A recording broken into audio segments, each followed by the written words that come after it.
नमस्कार, मैं हूं मनोज मनु। आप देख रहे हैं समझिए.com। जरा सोचिए, कोई लड़का कॉलेज में एडमिशन लेता है, सपना है कि ग्रेजुएट होकर अच्छी नौकरी करेगा, परिवार की गरीबी दूर करेगा, लेकिन कुछ महीनों में कॉलेज छोड़ देता है और ट्रक चलाने, खेती करने, दुकान संभालने, मजदूरी या कोई और छोटी मोटी नौकरी करने चला जाता है। उसके सपनों का क्या, यह बड़ा विषय है, क्योंकि इन दिनों जो कुछ हो रहा है, अजीज प्रेमजी यूनिवर्सिटी की एक रिपोर्ट है, वो रिपोर्ट चिंता जाहिर करने वाली है। बच्चे पढ़ाई छोड़ रहे हैं, जो नौकरी कर रहे थे उनकी नौकरियां जा रही हैं।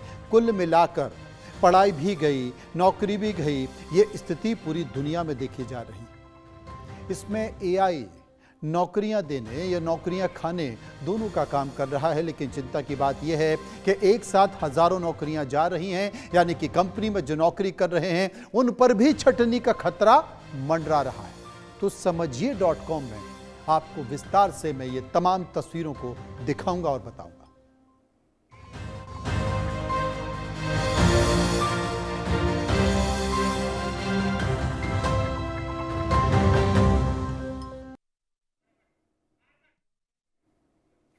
बड़ी संख्या में युवाओं की पढ़ाई छोड़ने और नौकरी में छटनी का खतरा अब हकीकत बन रहा है।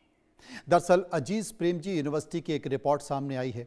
इसमें उच्च शिक्षा और रोजगार में युवाओं की भागीदारी की रिपोर्ट का दावा किया गया है, जिसमें यह बताया गया है कि छात्र बीच में ही पढ़ाई छोड़ रहे हैं और उच्च शिक्षा में दाखिला भी 4% कम हो गया है। नहीं समझे? मैं विस्तार से आपको बताता हूं कि यह खबर क्या है। असल में पढ़ाई को लेकर जो छात्र हैं वो लगातार उदासीन हो रहे हैं। नौकरी करने की अब उनकी मजबूरी है। 8-9 साल पहले तक वो उच्च शिक्षा में प्रवेश लेने के लिए वो आगे बढ़ रहे थे। नौकरियां कम होने के बावजूद उच्च शिक्षा की तमन्ना उनकी थी। 1983 से लेकर 2023 तक देश की आबादी में करीब करीब दुगनी की वृद्धि हुई है, यानी कि 75 करोड़ से यह आबादी 150 करोड़ हो गई है। 15 से और 29 साल के जो नौजवान हैं, जो युवा लड़के हैं, उनकी संख्या में करीब 18.5 करोड़ से बढ़कर वो 35 करोड़ 70 लाख हो गई है। हर साल औसतन 40 लाख नए नौजवान नौकरी के लिए बाजार में आ रहे हैं। 2022 से 2024 के बीच करीब करीब 8 करोड़ 30 लाख नए रोजगार बने। इनमें से 4 करोड़ सिर्फ खेती में आए। उनमें से 3 करोड़ 80 लाख रोजगार पाने वाली महिलाएं थी। इस देश में रोजगार को लेकर जिस तरह की चर्चा चल रही है, बेरोजगारी को लेकर जिस तरह की चर्चा चल रही है, वो आरोप प्रत्यारोप के दौर में उलझ कर रह गई है, लेकिन इनकी जमीनी हकीकत और इनके मन की स्थिति कोई नहीं जान पा रहा है। मैं आपको बताता हूं कि कितनी बड़ी पीड़ा इन युवाओं को हो रही है कि युवा पढ़ाई छोड़ रहे हैं। अक्सर पढ़ाई नौकरी के लिए की जाती है, अक्सर पढ़ाई नौकरी के लिए की जाती है। महंगाई के बराबर नहीं बढ़ रही है तनख्वाह। सबसे बड़ा सवाल यह है, एक रिपोर्ट जिसका मैं जिक्र कर रहा हूं यूनिवर्सिटी का, उस रिपोर्ट के अनुसार महंगाई के अनुपात में नौकरी पेशा वर्ग का वेतन बढ़ नहीं पा रहा। जैसे 2011 में वेतन अगर 30,000 रुपए था तो आज 40,000। यह वृद्धि महंगाई के अनुपात में नहीं है, बल्कि खरीद क्षमता के लिहाज से बेहद कम है। यही वजह है कि लड़कों को अब शिक्षा की बजाय नौकरी करना पड़ रही है। यह ज्यादा बेहतर लगता है। उनको लगता है कि हम इतने साल अगर शिक्षा करेंगे, उसमें हम अपनी फीस देंगे, फीस देने के बाद 4-5 साल खराब करेंगे, उसके बाद भी नौकरी लगने की कोई गारंटी नहीं है। इससे अच्छा तो वो कोई दूसरा काम कर लें, कहीं जॉब कर लें, उन्हें कुछ सीखने को मिलेगा, इतने 5 साल में कुछ पैसा जमा होगा, अपने आप को खड़ा कर पाएंगे। यानी कि तत्काल तौर पर वो पढ़ाई से ज्यादा नौकरी करने में अपना ध्यान लगा रहे हैं। अब जो क्रय शक्ति है, यानी कि खरीदने की क्षमता, उसका गणित समझिए। महंगाई बढ़ने का मतलब है कि आपके पैसे की वैल्यू कम हो रही है। पिछले 15 सालों में महंगाई में 2.3 गुना की वृद्धि हुई है। अब मान लीजिए कि 2011 में 1,000 रुपए में जितना राशन आता था, आज 2026 में वही राशन खरीदने के लिए आपको 2,320 रुपए खर्च करने पड़ते हैं। अब बचत का सच भी समझ लीजिए। यदि आपकी सैलरी 2011 में 20,000 रुपए थी और आज आपकी सैलरी 40,000 से कम है, इसका मतलब यह है कि आपकी वास्तविक आय घट गई है। पढ़ाई कर नौकरी करने वाले छात्र ऐसे में क्या करें? उनके सामने यह चिंता की बात है। दूसरी चीज, आज के बाजार का जो दौर है वो युवाओं को आकर्षित कर रहा है। वो अपनी खुशियों को पाना चाहते हैं, वो जिंदगी को जीना चाहते हैं और वो 5 साल तक इंतजार करना नहीं चाहते, तब जबकि उनको पता है कि नौकरियों का कोई भविष्य नहीं है। इसलिए वो पढ़ने से ज्यादा फोकस नौकरी पर कर रहे हैं। अब पढ़ाई के लिए फीस भी कितनी बढ़ गई, ये भी एक समस्या है। कॉलेज या फिर विश्वविद्यालयों की जो फीस है उसमें भारी बढ़ोतरी देखी गई है। हालांकि इसका कोई सटीक आंकड़ा नहीं है, लेकिन युवाओं का रुझान पढ़ाई को छोड़कर नौकरी की तरफ जो बढ़ा है, ये एक व्यापक ट्रेंड है। ये सामान्य आंकड़े की बात हम करें और विभिन्न रिपोर्ट्स की बात करें जो कि सरकारी या फिर प्राइवेट स्टडीज की है, तो उसमें सरकारी कॉलेजों में फीस लगभग 50% से 150%, यानी कि 3 गुनी बढ़ी है। 2011 से 2024 के बीच संस्थान के हिसाब से अलग अलग वृद्धि हुई है फीस में। प्राइवेट कॉलेज और यूनिवर्सिटी में कई कोर्सेज हैं, उनमें 100% की वृद्धि देखी गई है। 100% से लेकर 300% की वृद्धि देखी गई है। प्रोफेशनल कोर्सेज जैसे कि इंजीनियरिंग है, मैनेजमेंट के कोर्स हैं, मेडिकल के कोर्सेज हैं, यहां पर 2 से 4 गुना तक की फीस बढ़ी है। ये कारण भी है, जो फीस बढ़ोतरी हुई है, ये कारण भी है कि लोग जो युवा हैं वो युवा कॉलेज छोड़ने को मजबूर हैं, यूनिवर्सिटी छोड़ने को मजबूर हैं। अजीज प्रेमजी यूनिवर्सिटी की रिपोर्ट के मुताबिक बड़ी संख्या में युवा पढ़ाई छोड़कर काम करने में जुट गए। तो युवा किस तरह से काम कर रहे हैं, अब ये समझने की जरूरत है कि जो यूथ हैं, जो पढ़ाई छोड़ रहे हैं, वो किस तरह से काम कर रहे हैं, उनको क्या लगता है कि आने वाले समय में क्या होगा। सबसे बड़ा रुझान युवाओं का खेती की तरफ आया है, क्योंकि कंपनियों में भी छटनी का खतरा उन्होंने देखा है। 2022 से 2024 के बीच करीब करीब 8 करोड़ 30 लाख रोजगार में से 4 करोड़ जो रोजगार थे वो खेती में गए। पढ़ाई छोड़कर गांव या फिर परिवार के काम में लौट रहे हैं रोजगार युवा। छोटे मोटे काम जैसे कि ट्रक चलाना, ऑटो चलाना, कोई दुकान संभालने का काम कर रहा है। अभी आपने देखा होगा बहुत सारे मल्टीनेशनल कंपनीज के जो अच्छे पदों पर काम करने वाले लोग थे, उन्होंने अपनी जॉब को छोड़ा, वो गांव चले गए, वो शहरों के आसपास चले गए, वो एग्रीकल्चर से जुड़ा हुआ काम भी कर रहे हैं। तो यूथ ऐसी बहुत सारी स्टोरीज देख रहा है कि भाई आप मैनेजमेंट की पढ़ाई की, बहुत अच्छे संस्थान से पढ़ाई की, आपने आईआईएम से आईआईटी से पढ़ाई की और आपने क्या किया कि 5-7 साल 10 साल नौकरी करने के बाद छोड़ दिया, वापस आप खेती पर चले गए। खेती का तरीका बदल गया, वो खेती ऑर्गेनिक भी हो रही है, वो खेती अलग तरह की हो रही है। लेकिन कुल मिलाकर अब जो यूथ है वो स्किल से ज्यादा मेहनत पर ध्यान दे रहा है। जो युवा है, यूथ है, वो जल्द कमाई करना चाहता है, वो जल्द कमाई कर जिंदगी को जीना चाहता है और जल्द कमाई जो रहा है, इसलिए स्किल से ज्यादा वो मेहनत पर फोकस करना चाह रहा है। और इसी के तहत बहुत सारे जो छोटे छोटे लोग हैं, जो गरीब परिवार से आते हैं, वो डिलीवरी बॉय बन रहे हैं, वो ऐप बेस्ड ड्राइवर बन रहे हैं, वो छोटे छोटे फ्रीलांस काम कर रहे हैं। स्थायी नौकरी नहीं बल्कि वो तुरंत आय कमाने वाले अस्थायी नौकरी जैसे कॉन्ट्रैक्ट भी देख रहे हैं। उदाहरण के लिए जॉब या स्वरोजगार के लिए वो छोटी दुकान, लोकल बिजनेस या फिर मजबूरी में खुद का काम करना शुरू कर रहे हैं। वो आत्मनिर्भर बन रहे हैं, वो स्वावलंबी बन रहे हैं, वो 5 साल 6 साल 7 साल पढ़ाई करना नहीं चाहते। युवा पढ़ाई क्यों छोड़ रहे हैं? क्योंकि बड़ी कंपनियां छटनी कर रही हैं, एक मन के अंदर एक डर और भय भी समा गया है।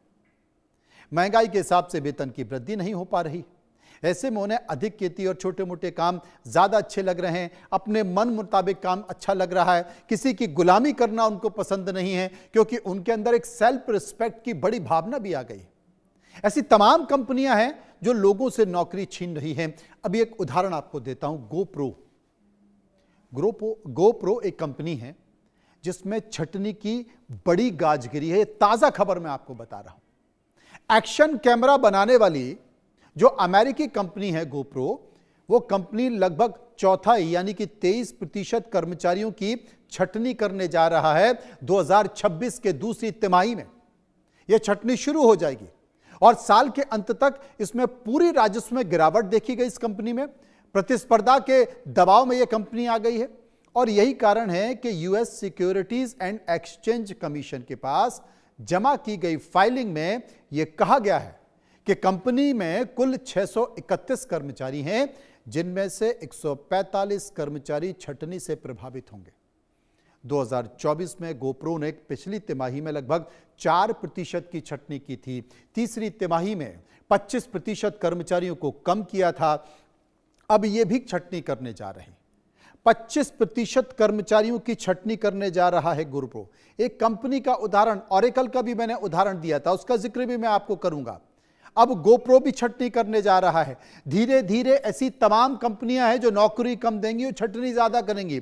छटनी का दौर तेजी से दिख रहा है। दरअसल कई बड़ी कंपनियां अपने ऊपर जो खर्च है उन खर्च की समस्याओं का सामना कर रही है। एआई में बड़े पैमाने पर निवेश कर रही हैं, मुनाफे में कमी के चलते कॉस्ट कटिंग कर रही हैं और इस बीच दिग्गज कंपनी वॉल्ट डिज्नी, जी हां, वॉल्ट डिज्नी कंपनी बड़े पैमाने पर अब छटनी करने जा रही है। वॉल स्ट्रीट जर्नल की रिपोर्ट के अनुसार छटनी आने में कुछ हफ्ते दिखाई दे सकते हैं, लेकिन वॉल स्ट्रीट जर्नल के अनुसार इस छटनी का सबसे ज्यादा गहरा असर डिज्नी के मार्केटिंग डिपार्टमेंट पर पड़ रहा है। पिछले कुछ समय पर कंपनी ने अपने अलग अलग मार्केटिंग ऑपरेशन को एक साथ मिला दिया था, जिसमें कई जगह खाली हो गई थी, जिन्हें पूरी तरह से बंद किया जा रहा है। तो डिज्नी कंपनी में भी बड़ी छटनी होने जा रही हैं।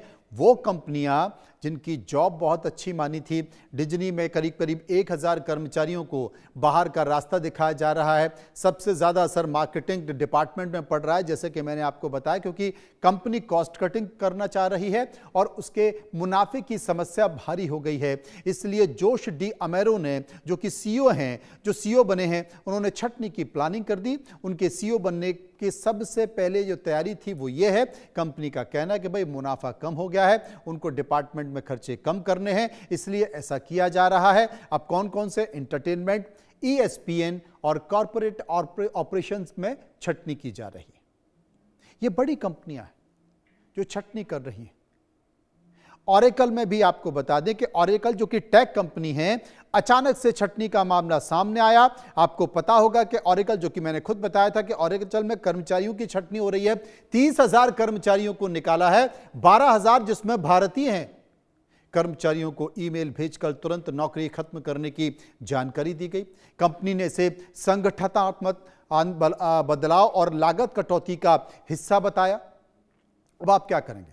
30,000 कर्मचारियों की छटनी, जिसमें से 12,000 भारतीय। कोई मौका नहीं दिया गया, सीधे लेटर पकड़ा दिया। अचानक से ईमेल आया, कर्मचारियों को अचानक से ईमेल आया, ईमेल भेजकर बता दिया कि उनकी भूमिका अब खत्म कर दी गई है। कंपनी ने यह कहा है कि यह फैसला मौजूदा बिजनेस जरूरतों को देखकर लिया गया है और यह एक बड़े संगठनात्मक बदलाव का हिस्सा है। छटनी के तहत कर्मचारियों को सेवरेंस पैकेज दिया जा रहा है, जिसमें 15 दिन का, मात्र 15 दिन का वेतन प्रतिवर्ष और नोटिस पीरियड का भुगतान है और साथ ही कुछ और लाभ दिए गए हैं। तो ऑरेकल, गोप्रो, डिज्नी, ऐसी तमाम बड़ी बड़ी कंपनियां हैं जो छटनी कर दी है, जिन्होंने छटनी के संकेत दे दिए हैं, छटनी की जानकारी दे दी है, मेल कर दिया है। ऐसी और भी तमाम कंपनियां जैसे कि अमेजॉन है, मेटा है, इटलसियन है, ये तमाम कंपनियां, ब्लॉग भी है, ये तमाम कंपनियां भी अब छटनी करने जा रही हैं। आप सोचिए कि जो यूथ है, उस यूथ के माइंड पर, दिमाग पर क्या असर पड़ेगा। ब्रिटेन की एक बीमा कंपनी है, ब्रिटेन की एक बीमा सॉफ्टवेयर कंपनी है, उसने भी छटनी की बात कर दी है। वो कर्मचारियों को 1 जनवरी से एक बैठक में छटनी की सूचना के बैठक में बता दिया गया। 2.5 घंटे में उनकी सेवाएं खत्म कर दी गई। समय समय पर हर विभाग से 1 या 2 लोगों को निकाल दिया जाता है और बता दिया जाता है कि आपकी जरूरत नहीं है। ऐसे में करीब 20 लोगों को अब तक नौकरी से निकाल दिया है। यह पूरा मामला गुड़गांव का है। यह कहा गया है कि एआई आने के बाद बेंच रखने की पूरी व्यवस्था खत्म कर गई है। एआई 5 दिन में 50 दिन का काम कर रहा है। अब बताइए, 5 दिन में एआई 50 दिन का काम पूरा कर दे रहा है। और कंपनी को अगर अपना खर्चा बताना है तो उसके पास क्या है? एक तो मार्केटिंग में जो खर्च होता है वो होता है पैसा, और दूसरा जो सबसे ज्यादा कटौती आसान लगती है वो लगती है मैन पावर में। इसलिए नौकरियां जा रही हैं। एआई नौकरी खा रहा है। आईटी सेक्टर में काम करने वालों के सामने बड़ी संख्या आ गई है, बड़ी समस्या आ गई है।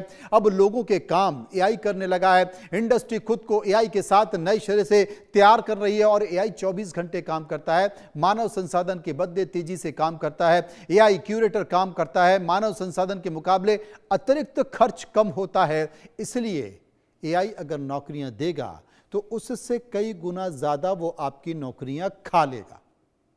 डर है यूथ में, वर्कर में डर है।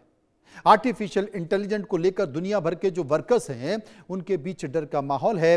अभी तक टैक समिट में भी आवाजें उठती रही है एआई सबकी नौकरियां खा जाएगा, मगर रोजमर्रा की जो बातचीत है लोग कहते हैं, ये सुना जा सकता है कि उनकी नौकरी को भी एआई से खतरा है। कोडर्स, एनालिस्ट, लेखक, यहां तक कि तमाम और प्रोफेशनल्स भी एआई से डरे हुए हैं। उन्हें लगता है कि उनकी नौकरी पर तो इसका कोई असर नहीं होगा, लेकिन लगता है कि उनकी जॉब स्पेशलाइज्ड है, जिसकी वजह से एआई उनकी जगह नहीं ले सकता। हालांकि एआई को लेकर एक वक्त जो डर हुआ था वो अब धीरे धीरे हकीकत में बदल रहा है। अमेरिका में इसका सबसे ज्यादा डर देखने को मिल रहा है, जहां पर लाखों भारतीय नौकरी करते हैं। अमेरिका में एआई का जो असर है वो टफ्ट्स यूनिवर्सिटी ने एक स्टडी में कहा है। जॉब के डेटा का इस्तेमाल करते हुए रिसर्चर्स ने यह समझाने की कोशिश की है कि एआई किस तरीके से वर्कफोर्स को नया रूप देख सकता है। स्टडी में जो रिजल्ट सामने आए हैं उसे नजरअंदाज करना मुश्किल है। रिसर्चर ने यह चेतावनी दी है कि आने वाले कुछ सालों में जॉब्स में अब तक का सबसे बड़ा बदलाव देखने को मिलेगा और इसके लिए सबको तैयार रहना चाहिए। अब आप समझे मैं कहां पहुंचा, जिसका मैं जिक्र कर रहा था। एआई से नौकरी पेशा वाले लोग और प्रोफेशनल डरे हुए हैं। एआई जॉब रिस्क इंडेक्स के अनुसार खतरा अमेरिका में करीब 90 लाख लोगों की नौकरियों पर खतरा आ गया है। अलग अलग प्रोफेशन एआई से कितने प्रभावित होंगे अगले 2 से 5 सालों में अमेरिका में, बाहर की बात नहीं कर रहा हूं, अमेरिका में 90 लाख लोग प्रभावित होने जा रहे हैं। 200 अरब डॉलर से लेकर 1.5 ट्रिलियन डॉलर तक की घरेलू आय में कमी होने वाली है। आप समझे मैं क्या कहने वाला हूं? नहीं समझ पाए? प्रोफेशनल को समझाता हूं। प्रोफेशनल्स की कुछ कहानी समझिए। प्रोफेशनल्स क्या करते हैं? प्रोजेक्ट्स की कमी बताकर वो पहले टीम के साथ निकलते हैं। फिर बॉस क्या करता है? अकेले बुलाकर एक ऑफर देता है कि एक काम कर लो, वर्क फ्रॉम होम कर लो, आप घर पे काम कर लो। 25,000 का ऑफर दे देता है। फिर क्या करता है? वो फुल स्टैक मोबाइल डेवलपमेंट का सारा काम संभालना था। जिस महीने काम किया उस महीने की सैलरी की गारंटी नहीं। ये एक उदाहरण मैंने दिया कि कंपनी कैसे काम करती है अपने कर्मचारी के साथ। तो ये जो सबसे बड़ी स्थिति है जिसका जिक्र मैं कर रहा हूं कि आबादी बढ़ रही है। पिछले 10 साल में जो यूथ है, 15 साल में यूथ पूरे देश का, भारत की बात मैं कर रहा हूं, वो दुगना हो गया है। नौकरियां आधे से भी कम हो गई हैं। सरकारी नौकरी निकल नहीं रही है। सरकारी नौकरी नहीं निकल रही है। वहां पर क्या हो रहा है? वहां पर कॉन्ट्रैक्चुअल जॉब पर रखा जा रहा है। 1 साल की जॉब, 2 साल की जॉब, 3 साल की जॉब। जिन लोगों को रिटायर्ड होना है, जो सरकारी कर्मचारी जिन्हें रिटायर्ड हो रहा है, चूंकि सरकार के पास नई नौकरियों के लिए बहुत ज्यादा स्थिति नहीं है तो उन्हें और एक्सटेंशन दिया जा रहा है। आरक्षण जैसी व्यवस्था के कारण नई भर्तियां निकल नहीं पा रही, नई भर्तियां हो नहीं पा रही हैं, क्योंकि आरक्षण को लेकर हाई कोर्ट में, सुप्रीम कोर्ट में केस चल रहे हैं। तो इसलिए सरकार 60 वालों को 62 साल तक और अपने साथ रखना चाहती है। तो सरकारी नौकरी निकल रही है तो संविदा पर निकल रही है, कॉन्ट्रैक्चुअल पर निकल रही है। प्राइवेट नौकरी है तो वो काम ज्यादा करा रहे हैं और आपका मेहनताना यानी कि आपकी सैलरी कम दे रहे हैं, उसमें भी कोई भरोसा नहीं है। तमाम ऐसे उदाहरण आए हैं, कई क्षेत्रों के ऐसे उदाहरण आए हैं जिसमें कंपनियों ने क्या किया कि जो बड़ी सैलरी के लोग थे उन्हें निकालकर उसी पोस्ट पर, उसी जगह पर कम सैलरी के लोग रख लिए। अब बाकी के लोग कहां जाएं? तो जो यूथ है, जो युवा है, वो इन सब चीजों को गंभीरता से देख रहा है कि सरकारी नौकरी निकल नहीं रही, प्राइवेट नौकरी निकल रही है तो बेहद कम सैलरी की निकल रही है। पुराने लोग जिनकी सैलरी बढ़ गई है उनको निकालकर कम सैलरी के लोग रखे जा रहे हैं और शोषण ज्यादा हो रहा है, उनसे काम ज्यादा कराया जा रहा है, उन्हें मेहनताना कम दिया जा रहा है। इसलिए युवा असमंजस में है और वो अपने 4 साल, 5 साल, 7 साल पढ़ाई से ज्यादा वो सोचता है कि मैं क्यों ना कोई काम कर लूं, मैं क्यों ना अपना कोई खुद का बिजनेस डाल दूं। क्योंकि सोशल मीडिया के दौर पर तब जबकि एक बीमारी भी दिखाई देती है कि सोशल मीडिया में बड़े पैमाने पर बच्चे और यूथ रील देखने में लगा हुआ है और रील बनाने में लगा हुआ है और वो तमाम सुख सुविधाओं को भी देख रहा है, इसलिए वो जिंदगी को बहुत जल्द जीना भी चाहता है। इसलिए भी वो क्या कर रहा है, वो पढ़ने की बजाय नौकरी करना चाहता है, पैसा कमाना चाहता है और उस पैसे के जरिए अपनी जिंदगी को जीना चाहता है। यह भी एक कारण है कि बड़े पैमाने पर युवाओं का, बड़े पैमाने पर यूथ का अब यह प्रयास है कि वो पढ़ने की बजाय जॉब करे। जॉब छोटी हो चलेगा, लेकिन उसे जिंदगी जीने के लिए पैसा चाहिए। समझिए.com में फिलहाल इतना ही। बाकी की खबरों के लिए आप चलते रहिए इंडिया न्यूज के साथ। नमस्कार।